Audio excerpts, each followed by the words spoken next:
We believe that as we approach the end of this year, South Africa has technically ended its recession with economic growth of 0.9% in the third quarter of 2009.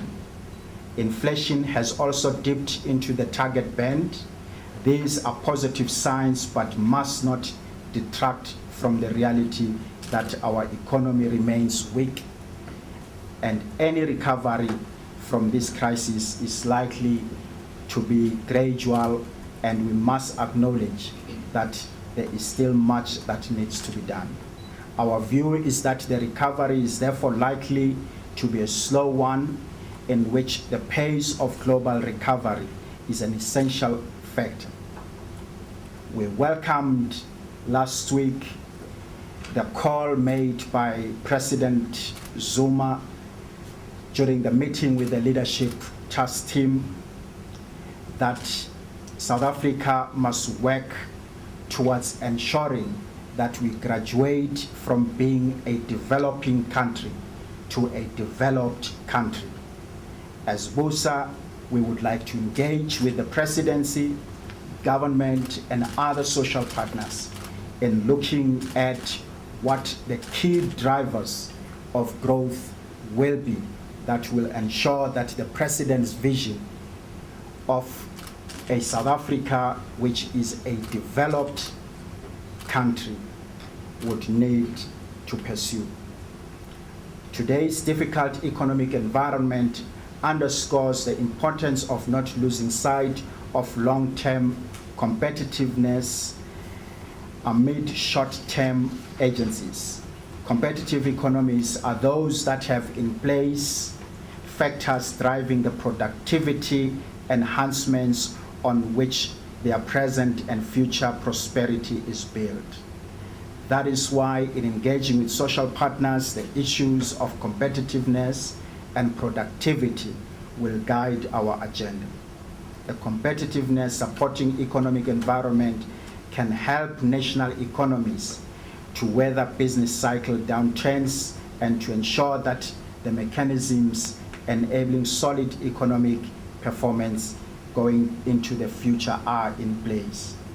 Unless constraints that we have identified in various initiatives in the past few years, including what we identified in the ASGISA initiatives and researches that we have done, both ourselves as well as the OECD Economic Review report on South Africa, the Harvard Business Review, and other reviews are effectively addressed, the South African economy will continue to grow at less than its potential.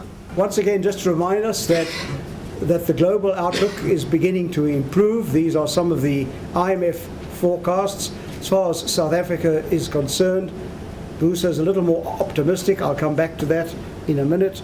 But the picture in the world is beginning to improve, and the world economic climate within which we have to operate as an emerging market is definitely improving. And every day one sees some evidence of that, while admitting that, like the recovery in South Africa, it is vulnerable, it is fragile, but it is moving in the right direction. And if we look very broadly at the prospects for the developed and the developing economies, we see that actually the developing economies are facing better prospects for various reasons. So in terms of prospects we can exploit, we are in a somewhat better position, although clearly we know that the world economy and world trade have taken a knock. Our position to start with was quite favorable for reasons you know. We didn't have a banking crisis. We're not so reliant on foreign funding in terms of our banking system. Our debt profile was much better from the government's point of view. The companies were not heavily borrowed in foreign currencies. We already had a stimulus package in place on the fiscal side, or as the then Minister of Finance said, we were more shovel ready than many other countries. So we had room within which we could deal with the situation.